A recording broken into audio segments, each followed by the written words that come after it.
The chamber floated in the darkness of space, a massive ring of metal and light circling a dying star. Inside, beings from across the galaxy sat in their designated sections, each one representing their species in the Great Galactic Council. Some breathed oxygen, others methane. Some had scales. Others had crystal bodies that refracted light into rainbow patterns. They had gathered here for over 3,000 years to settle disputes and maintain peace among the stars. Daijung stood at the human platform, a simple raised circle near the outer edge of the chamber. Humanity had only joined the council 15 years ago, and their position in the room reflected their status: new, unimportant, young by galactic standards. He wore a simple black suit, his gray hair cut short and practical. Next to him, Hana reviewed data on a transparent tablet, her fingers moving quickly across charts and reports. The speaker called the session to order. Veltharis was ancient, a being made of living crystal that hummed with internal light. When it spoke, the words came through translation devices worn by every delegate. We addressed the matter of the Void Swarm. 17 species have fallen. 200 colonies consumed. The threat advances toward the core worlds. Murmurs filled the chamber. Fear had a universal sound, it seemed. Daijung had been tracking the swarm for months. It moved like a plague through space, landing on planets and consuming everything. Plants, animals, people, even the soil itself. Nothing remained but bare rock when the swarm finished feeding. Kronax rose from the military section. The Thalan commander was nearly 3 meters tall, covered in dark red scales with 4 arms and eyes that glowed yellow in the dim light. "My forces engage the swarm at every opportunity," he announced, his voice deep and rumbling. But traditional warfare proves ineffective. The enemy adapts quickly. It learns from each battle. "Then we must adapt faster," said a delegate from the Arathi species, a floating jellyfish-like creature in a tank of liquid. "We should increase defensive positions, build stronger walls, protect what we have." Daijung glanced at Hana. She shook her head slightly. They had seen this pattern before. Back on Earth, in the old days before space travel, nations would build walls and wait for threats to pass. It never worked against something that could think and adapt. He pressed the button to request permission to speak. A light appeared above the human platform. Veltharis acknowledged him with a gesture. "The human delegation may speak." "Thank you, Speaker." Daijung's voice carried through the chamber. "We have studied the swarm's movements. It does not think like any of us. It is not interested in territory or resources in the traditional sense. It wants biomass, living matter, and it will keep consuming until nothing remains." "We are aware of this," Kronax said, irritation clear in his tone. "What is your point, human? Defense will not stop it. Walls will not stop it." Daijung pulled up a holographic display showing the swarm's projected path. Red lines spread across star maps like blood through water. "We need to attack its source. Find where it comes from and destroy it there. Cut off the head and the body dies." The chamber erupted in voices. Several delegates stood shouting over each other. Veltharis raised its crystalline arms and silence fell. "You propose an aggressive military campaign into unknown space. This goes against Council doctrine. We are peacekeepers, not invaders. With respect, Speaker, the swarm does not care about doctrine." Daijung kept his voice steady. "It will not negotiate. It will not stop. And if we wait, more species will die." "The human speaks from inexperience," said a delegate from the Queller Accord. "His species has been in space for less than a century. We have maintained peace for 3,000 years through measured response and diplomatic solutions." "There is nothing to negotiate with." Hana spoke up, her voice sharp. "The swarm is not sentient in any way we understand. It is closer to a virus or a cancer. You do not negotiate with cancer. You remove it." More arguments erupted. Daijung watched the delegates talk in circles, each one more concerned with maintaining the old ways than addressing the immediate threat. He had seen this before, too. Committees that talked while problems grew worse. Finally, Veltharis called for a vote. "All those in favor of humanity's proposed aggressive action indicate now." 4 lights appeared. The humans and 3 minor species who had colonies in the swarm's path. All opposed? 731 lights filled the chamber like stars. The measure fails. "We will continue defensive operations and attempt further communication with the swarm." Veltharis turned its crystalline face toward Daijung. "The Council appreciates humanity's input, but we must follow established procedures." Dae-jung wanted to argue more, but Hana touched his arm gently. He understood. There was no point. The council had made its choice. Humanity abstains from further participation in this matter, he said formally. We will focus on protecting our own colonies. After the session ended, Dae-jung and Hana returned to the human embassy section of the station. Once inside the secure room, Hana activated privacy shields.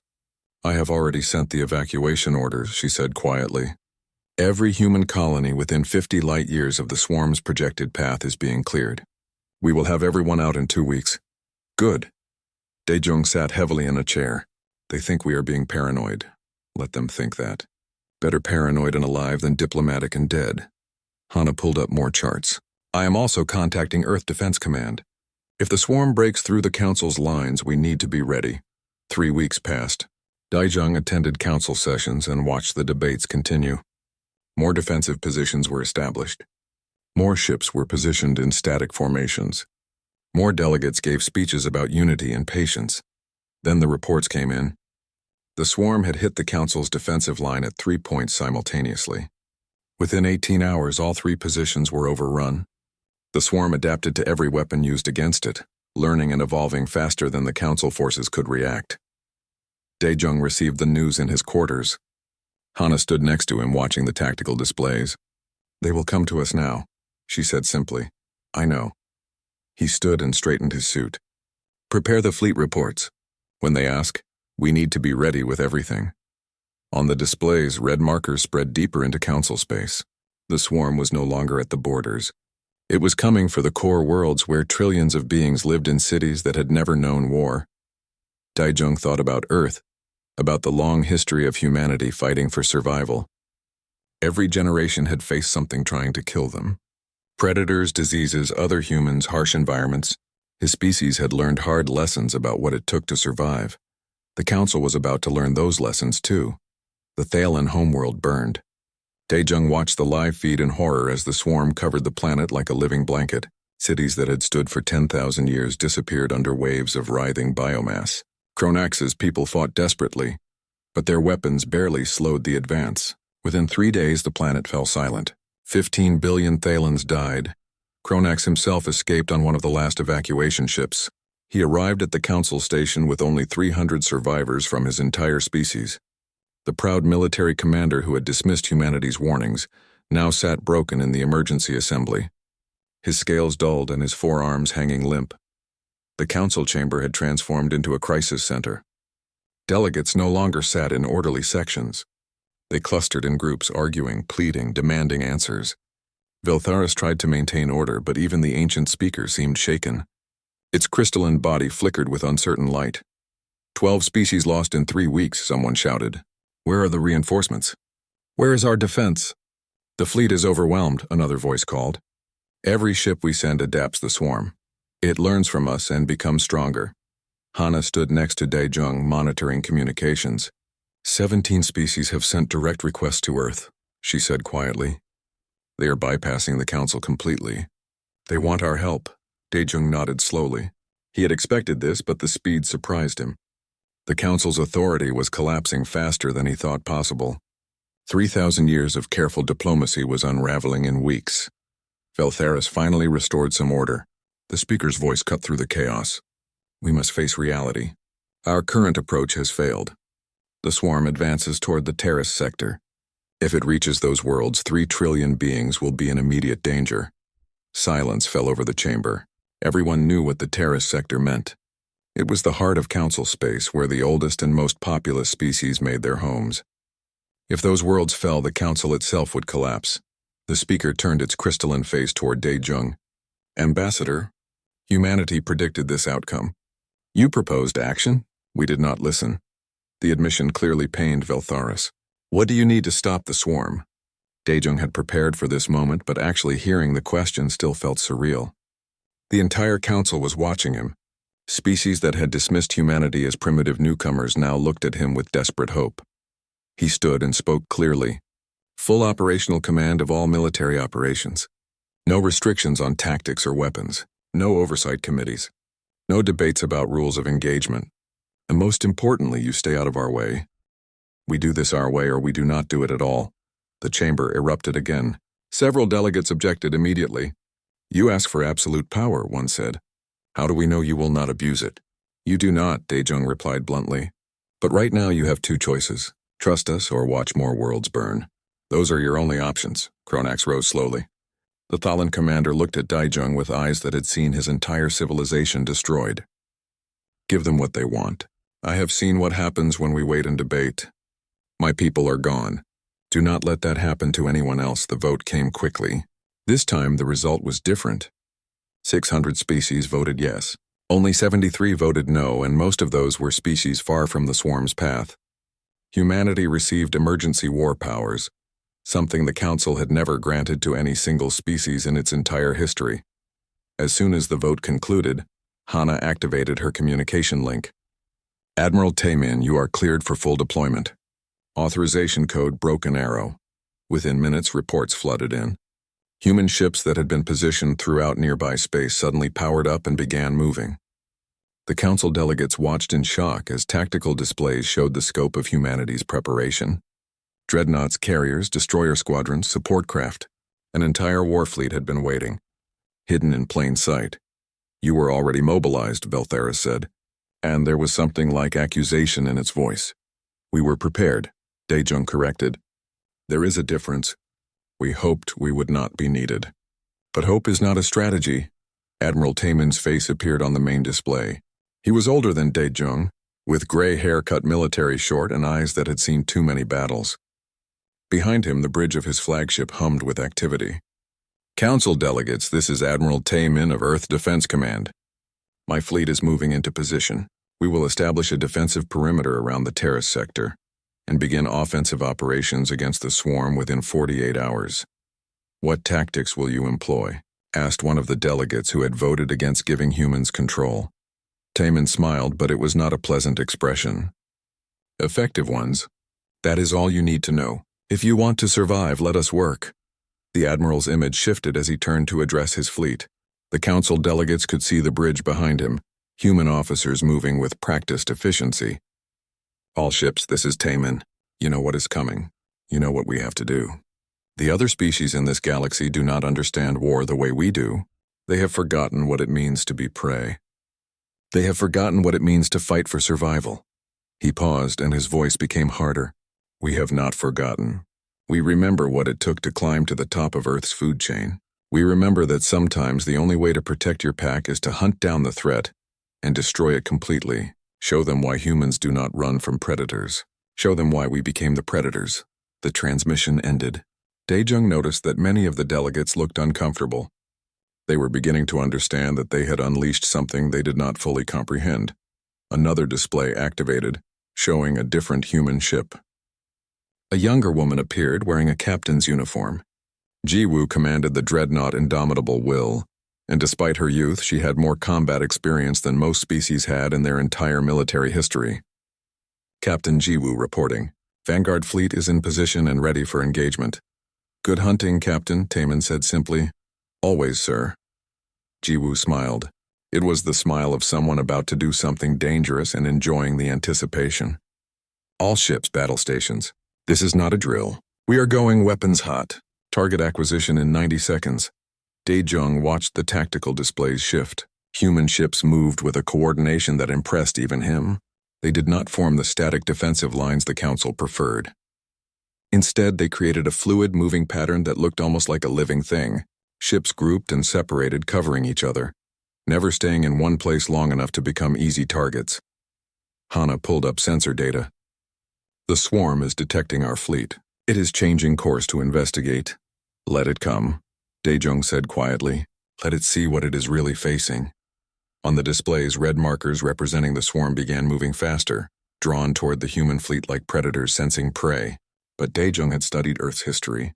He knew that sometimes the prey fights back. Sometimes the prey has teeth. Captain Jiwoo's voice came through the channel one more time. "All weapons ready. Targeting solutions locked." "Orders, Admiral?" Taemin did not hesitate. "Engage the enemy. Show them what happens when they threaten humanity's allies. Show them why we are not the prey anymore." The first shots of humanity's war against the swarm lit up the darkness of space. and the council delegates could only watch and wonder what they had truly unleashed. The swarm hit the human fleet with the same overwhelming force that had destroyed 17 species. Millions of organisms poured through space like a living tide, each one the size of a small vehicle, all connected through some kind of hive intelligence. The council delegates watched from the safety of the station, expecting to see the humans swept away like everyone else. Instead, they saw something that made no sense. The human ships did not hold position and fight defensively. They scattered. Individual ships broke formation and moved in seemingly random directions, as if fleeing in panic. The swarm, sensing weakness, divided its forces to pursue. Admiral Taemin watched the tactical display with satisfaction. They took the bait. All ships execute pattern Delta 3. The scattered human ships suddenly reversed course. What looked like panic became coordination. Groups of ships that had fled in different directions now circled back, converging on isolated sections of the swarm. The organism found itself surrounded, cut off from the main body, facing concentrated fire from multiple directions. Captain Jiwoo's dreadnought led the first strike group. All weapons fire at will. Do not give them time to adapt. The indomitable will unleashed everything it had.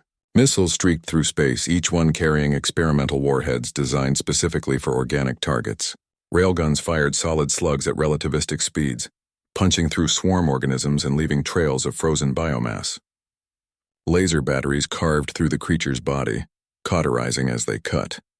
But the real surprise came from weapons the Council had never seen humans use before. Biological agents designed to attack the swarm's cellular structure.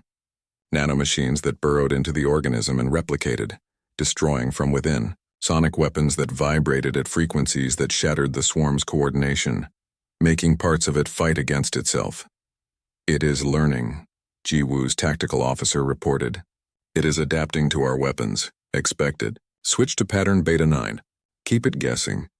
Do not let it settle.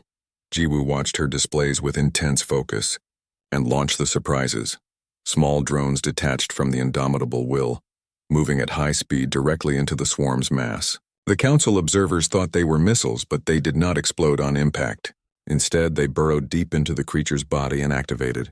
Each drone carried a simple payload, a recording of the swarm's own coordination signals, scrambled and distorted. The swarm's hive intelligence suddenly received thousands of conflicting commands from what it thought were parts of itself. Sections of the organism tried to move in opposite directions. Parts attacked other parts. The coordination that made it so deadly fell apart. That is psychological warfare, Hana explained to the stunned council delegates. Humans have been fighting each other for thousands of years. We learned that destroying the enemy's mind is often more effective than destroying their body. On another front, Ground Commander Sung Ho oversaw the defense of a council colony world that the swarm had already reached. The planet's native inhabitants had evacuated to underground shelters, leaving the surface to the coming battle. Sung Ho had 3 divisions of human soldiers and machines. He watched the swarm's drop pods fall from orbit like burning rain. Hold positions. Wait for it. The swarm landed and immediately began spreading across the planet's surface, consuming everything organic. It moved toward the abandoned cities where it detected life signs from the underground shelters. Now, Sung Ho said calmly. The cities exploded, not all at once but in carefully timed sequences. Buildings collapsed in specific patterns, channeling the swarm into narrow corridors and dead-end streets. As the organism funneled into these kill zones, human weapons opened fire. Thermobaric bombs created walls of fire that burned at temperatures hot enough to vaporize organic matter. Chemical weapons designed after months of studying, captured swarm samples attacked its molecular structure. And beneath it all, the ground itself had been seeded with biological agents that activated when the swarm touched them. It is retreating, one of Sung Ho's officers reported. Do not let it. Artillery. Lay down suppression fire on all retreat routes. If any of this thing tries to lift off, shoot it down. Nothing leaves this planet alive. Above the atmosphere, fighter pilot Young Soo led his squadron in a dance of death with swarm flyers. The organism had adapted to space combat, growing wings and propulsion organs. They moved like angry insects, fast and aggressive. But Young Soo had trained for atmospheric combat in Earth's skies, where death came from any direction and hesitation meant falling. He piloted his fighter with an aggression that seemed reckless but was actually calculated precision. He flew directly at swarm flyers, waiting until the last possible second before breaking away, forcing them to flinch first. "This is how we hunted birds back home," he said over the squadron channel. "You make them think you are crazy. Make them react to you instead of thinking clearly. Then you kill them while they are confused." His fighters moved in coordinated pairs, each one covering the other. When a swarm flyer pursued one fighter, its partner would swing around and destroy it from behind. It was pack hunting, translated to space combat. Down in the human fleet's science section, Hana worked with captured swarm samples.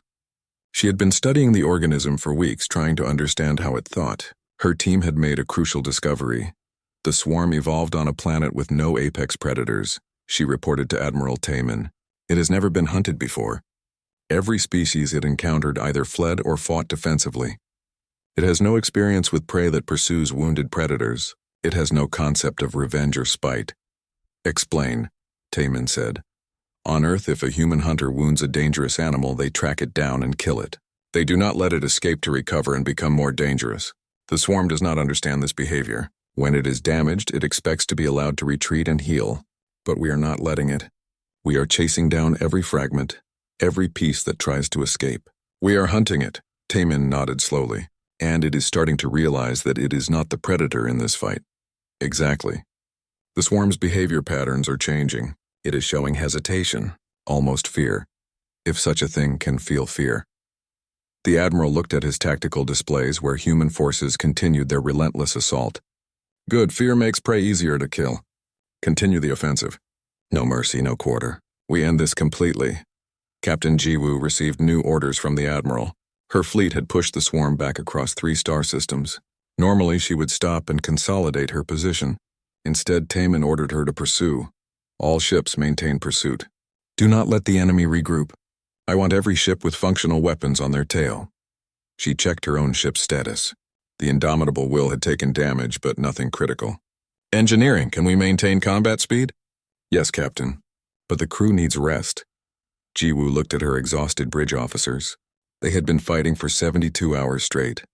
But she saw something in their eyes that the Council species would not understand. They were tired, yes, but they were also excited. The hunt was in their blood and they wanted to finish it. "The swarm does not rest," she said. "Neither do we. Tell the crew we are going after this thing until it is dead. Anyone who has a problem with that can file a complaint after we win." No complaints came.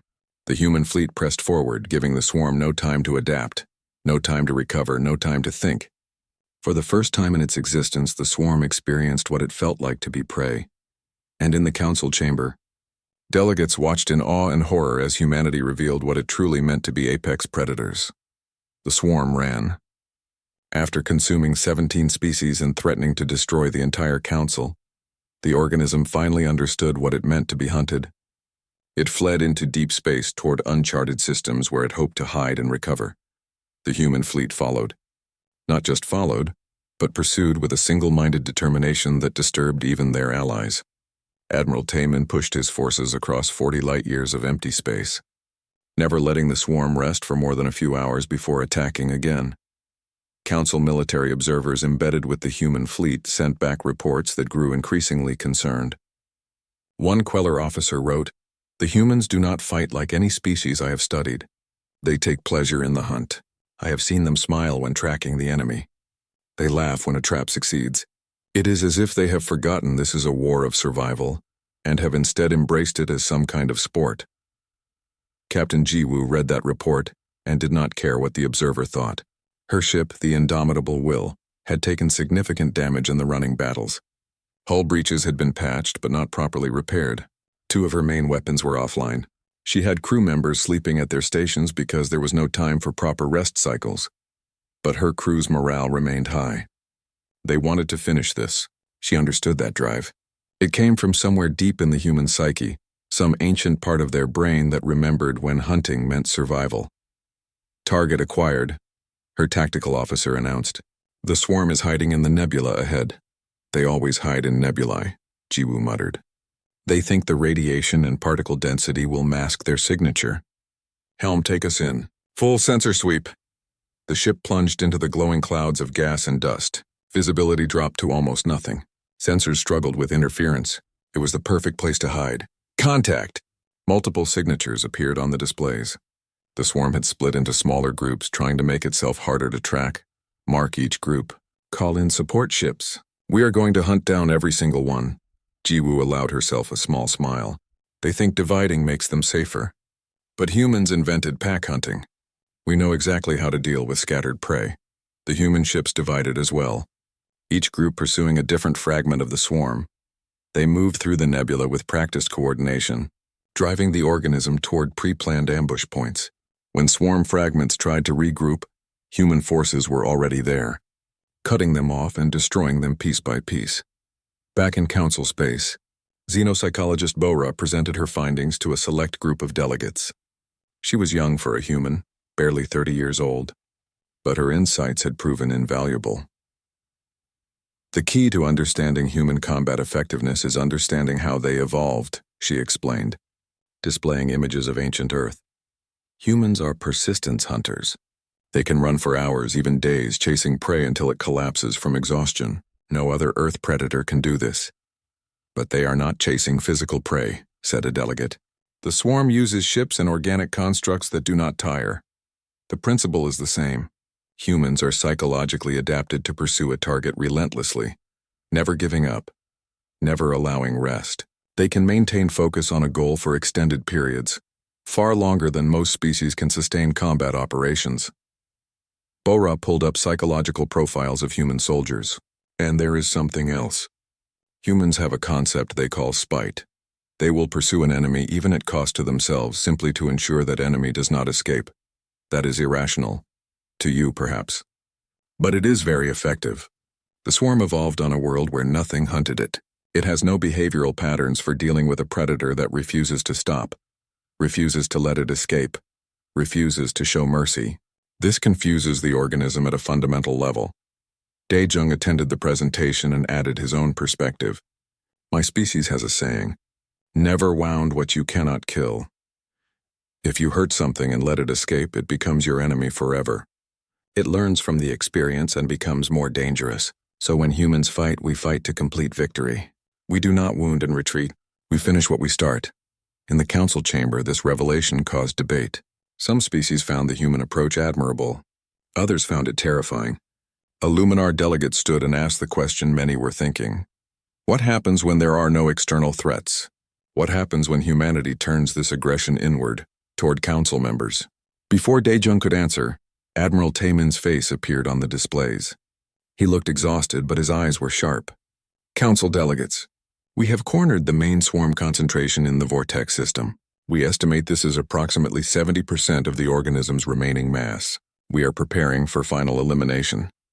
Can you confirm total destruction is possible? Veltharis asked.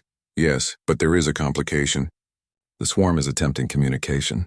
It is broadcasting on multiple frequencies. Our linguists believe it is trying to surrender. Silence fell over the chamber. Finally, someone asked, What are your orders to the fleet, Admiral? Taemin's expression did not change. Surrender is not acceptable.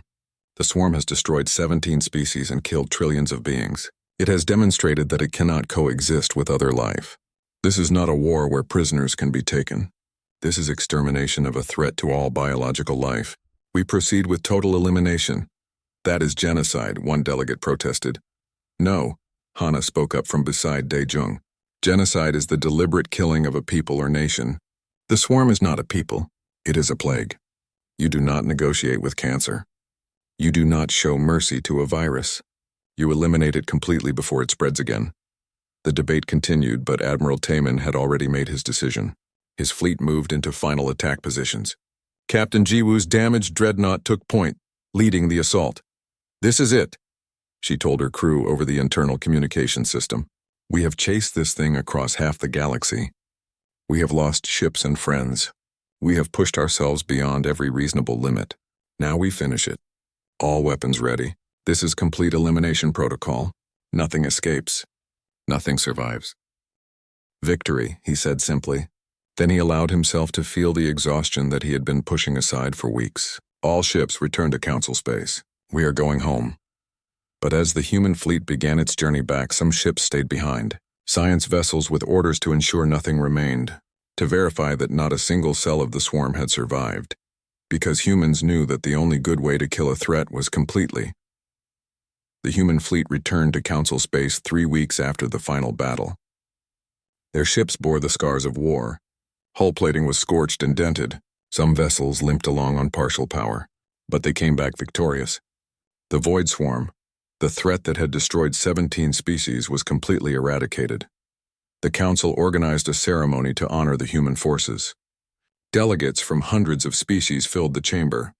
For the first time in Council history, military personnel were invited to stand on the chamber floor. Admiral Taemin stood at attention, flanked by Captain Jiwoo, Commander Sung-ho, and Pilot Young-soo. Behind them stood ranks of human soldiers who had fought in the campaign. Veltharis addressed the assembly with formal gratitude. "Humanity has saved the Council from extinction. You acted when we could not. You succeeded where all others failed. The Council recognizes your sacrifice and thanks you for your service." The chamber erupted in applause. But Daejung noticed something in that applause. Some species clapped with genuine gratitude, others with obvious relief. But more than a few clapped with barely concealed fear.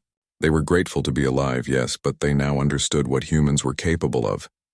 After the ceremony, the real work began. Captain Jiwoo found herself in medical evaluation.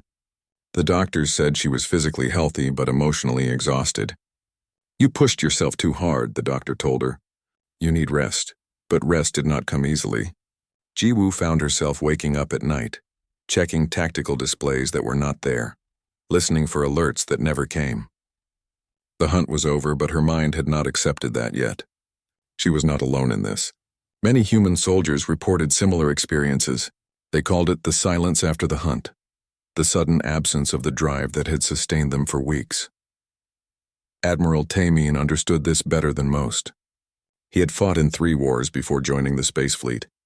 He knew what happened to soldiers when the fighting stopped. "It gets easier," he told Jiwoo during one of their meetings. "But it never completely goes away. We are predators who chose to be civilized. Sometimes circumstances force us to remember what we really are. That memory does not fade quickly." In the Council chamber, the debate about humanity's role grew intense. Some species proposed making humanity the permanent military leader of Council forces. Others wanted to restrict human military expansion, fearing what might happen if humans ever turned that aggression toward Council members. A formal inquiry was established to review human combat tactics. Delegates from species who had never experienced war personally sat in judgment of methods they did not understand. They reviewed footage of human forces pursuing the swarm, of soldiers celebrating victories, of the relentless chase across 40 light years. "The humans seem to enjoy the violence," one delegate said. "This is troubling behavior." Hana stood before the inquiry to present her scientific findings. "Humans evolved as hunters. Our brains release chemicals that create feelings of satisfaction when we succeed at hunting or warfare. This is not evil or wrong. It is biology. Many predator species experience this. Humans are simply more self-aware of it. But you admit that humans find pleasure in combat? In victory, in protecting our pack, in eliminating threats." Hana did not apologize or soften her words. "Yes, humans can enjoy aspects of warfare, but we also suffer from it. We have psychological conditions that develop after combat. We understand the cost. That awareness is what separates us from mindless aggression." The inquiry continued for weeks. Meanwhile, practical realities forced the Council to act. Other threats existed in the galaxy. Pirates, territorial disputes, emerging dangers. The Council's traditional military forces had proven inadequate, and everyone knew it. A compromise emerged. Humanity would not command all Council forces, but human military advisors would be embedded with every fleet. Human tactical doctrine would be studied and adapted. And most importantly, when existential threats appeared, humanity would have authority to act without waiting for Council approval. Daejung negotiated the formal terms. The new representative from Earth, Insu, would take over regular diplomatic duties. Insu was younger than Daejung, with fresh ideas about Earth's role in galactic politics.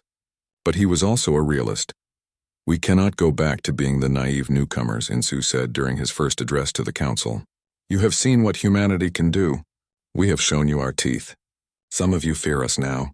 That is natural. But understand this, we do not want to dominate. We want to protect. There is a difference, he paused, letting his words settle. Humanity came to the stars hoping to be more than what we were on Earth. We wanted to leave behind our violent history. But we learned that the galaxy is not a peaceful place. Threats exist, and when those threats emerge, you will need us. We will answer that call. But we will do it our way because our way works. Not everyone accepted this. 3 species formally withdrew from the Council, citing fear of human aggression. Others grew closer to humanity, recognizing the value of having apex predators as allies. The galactic political landscape shifted in ways no one had predicted. Admiral Taemin attended one final meeting before his retirement. He stood before the council and spoke with unusual emotion. I am a soldier. I know what war costs. I have lost friends, watched ships burn, made decisions that haunt me, but I also know what happens when good people refuse to fight. Evil spreads, threats grow, and eventually everyone pays the price. He looked across the assembled delegates. You asked humanity to save you, we did. But do not make the mistake of thinking we enjoyed it. War is not entertainment for us. It is necessary evil. We are good at it because we had to be. Because on our world, those who could not fight did not survive. His voice hardened. I am retiring because I do not want humanity to need me again. I hope my fleet never has to deploy for combat. I hope the weapons we developed for the swarm never see use again. But I know hope is not enough, so I leave behind protocols, training, and readiness, because the next threat will come. They always do. Taemin saluted the council and walked out. He had earned his rest. Weeks later, Daijung and Ji-woo stood together in an observation deck overlooking Earth. The planet rotated slowly below them, blue and green and beautiful. Ships bearing human military insignias moved through nearby space, heading toward patrol routes along the galactic rim. Do you think we changed? Ji-woo asked quietly. Do you think we can go back to being peaceful explorers? Daejung considered the question carefully. I think we were always both things. Explorers and warriors, dreamers and hunters. We just hoped the galaxy would only need the explorer side. But it needed the hunters. Yes. He watched Earth turn, and now everyone knows we are hunters. That knowledge changes everything, Ji-woo nodded. Some species will always fear us now. They will see us as potential threats instead of allies. Perhaps, or perhaps they will understand that having predators as friends is better than facing them as enemies. Daejung smiled slightly. Time will tell. We have shown the galaxy what humans can do when pushed. Now we show them what humans can be when given peace. Below them, Earth continued its ancient rotation, a world where predators had learned to cooperate, where hunters had built civilizations, where violence and creativity lived side by side in the same species. The Council had learned that humanity was not like other species. Humans carried their predatory nature with them to the stars, hidden beneath diplomatic smiles and peaceful intentions. But when threatened, when their pack was in danger, that ancient instinct awakened, and once awakened, it was terrible to behold. Ships moved through the darkness, silent guardians positioned along the rim of Council space. They watched for new threats, ready to respond with overwhelming force if needed. The crews were mostly human, with some brave members of other species who had chosen to serve alongside Earth's warriors. They called themselves the Rim Guard. Others called them different names, some with respect, some with fear, but everyone agreed on one thing. The galaxy was safer with these hunters watching the dark spaces between the stars, because humans understood something that many peaceful species had forgotten. Civilization was not natural. Peace was not the default state of the universe. Both required constant vigilance and the willingness to fight for them. And humanity, having climbed to the top of their world's food chain through millions of years of evolution, would never forget that lesson. The galaxy had witnessed humanity's predator mode awaken fully. It had seen what happened when the prey became the hunter, and that knowledge changed the balance of power forever. In the council chamber, the emergency war powers granted to humanity remained in effect. Just in case, because everyone knew the truth now. When existential threats emerged, when annihilation loomed, when all hope seemed lost, there was one species you could call the species that remembered how to hunt.